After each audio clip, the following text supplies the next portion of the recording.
নমস্কার। মৈত্রেয়ী দেবীর লেখা ঝড়।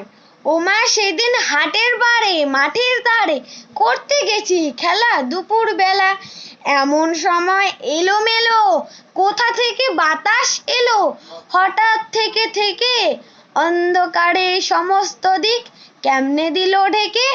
বললে ওরা ছুটতে পালাই ঘর, ওই এসেছে ঝড়। আমার যেন লাগলো ভারী ভালো, চেয়ে দেখি আকাশখানা এক্কেবারে কালো। কালো হলো বকুলতলা, কালো চাপার বন, কালো জলে দিয়ে পারি আসলো মাঝি তাড়াতাড়ি, কেমন জানি করলো আমার মন। ঝরকারে মা কয়, আমার মনে হয় কাদের যেন ছেলে, কালির দোয়াত কেমন করে হঠাৎ দিল ফেলে।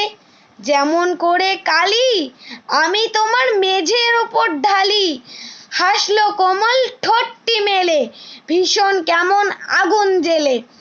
আকাশ বারে বারে আবার বুঝি ঘুরে ঘুরে পালিয়ে গেল অনেক দূরে সাতসাগরের পারে। নমস্কার।